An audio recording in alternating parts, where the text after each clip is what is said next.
Hello and welcome back again. So let's continue with null safety. Now we already know that a variable cannot be null unless you allow it. Alright, so this variable cannot be null unless you allow it. Alright, so even if I try to reassign to null, it's not going to work. Okay, so that is the first thing we established. Alright, so let's actually look at a few other things. I have some notes here. Alright, variables cannot be null unless you allow it. And again, you must check for null before accessing a nullable variable. Alright, so let's say this variable is null, for instance, and I'm trying to access a property dot is even. Okay, so I'm having an error here. It says the property is even can't be unconditionally accessed. Take note of this word, unconditionally. So it can't be unconditionally accessed because the receiver can be null. So what is saying that what the receiver is this age.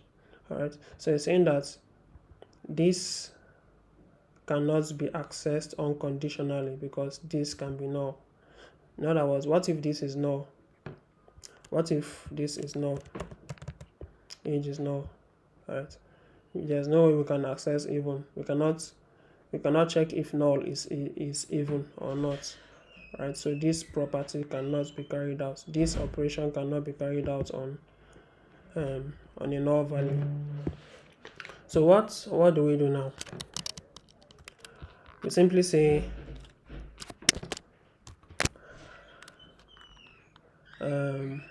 we can use this operator. Now this operator, we should not use it here actually. What this means is that this is called a null check.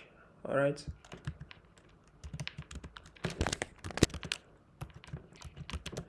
null check.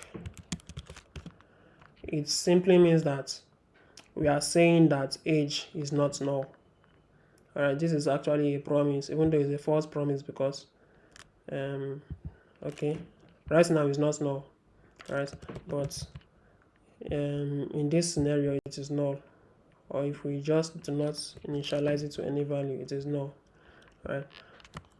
Yeah, so right now it is not null. All right, and we are assuring the compiler that age is not null, so it allows us to go ahead and check if age is even. Okay, and you can see we have false here. All right, because 9 is not an even number. All right, but if this happens to be null, I'm going to have this exception here. It says null check operator. Now this is a null check operator, if you remember.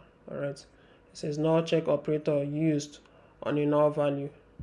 Okay, so this is the issue right now. So what do we do? All right, what we can do is we just use this, this operator again. We use it to access is even. Now what this does is that remember this is the null operator. All right, null operator. What this does is that it simply lets the compiler know that this value can be null. In other words, it is nullable. All right, so in case it is null, just as it is now, it is null right now. All right, so in that case, it's just going to to return null.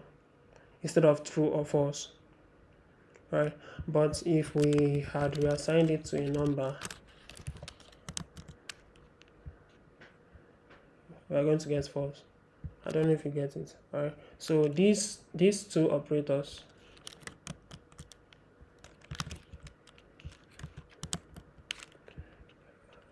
actually these three are the operators we use in null safety. All right, but these two are the ones that we can use. Okay, we can actually use three of them. All right, but the ones we just looked at, the last two we just looked at, are these ones, the null check and the null operator. All right, so this one is a promise. If we only use this if we are sure that our variable is not null. All right, so right now we can use it because the new value of age is 5 actually. Okay, so if we use it, there's no problem because we are sure that this value right now is not null. But if we are not sure, we better not use it. We better use this one. All right, so that in case age is null, all right, we'll just have null returned. Okay, so that's it for null safety. Right, so quickly I want to we are done with null safety. All right, the basic concept of null safety.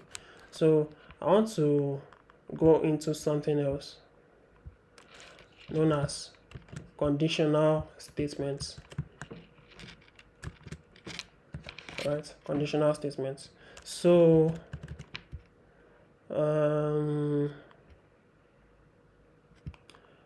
let's leave age as 5. All right, let's leave age as 5. All right, so I want to go into conditional statements because we'll be using some of what we just learned in that topic, in conditionals, right? In writing if statements and conditional statements in general. Yeah, decision making, that's the topic. So there's something called decision making in that.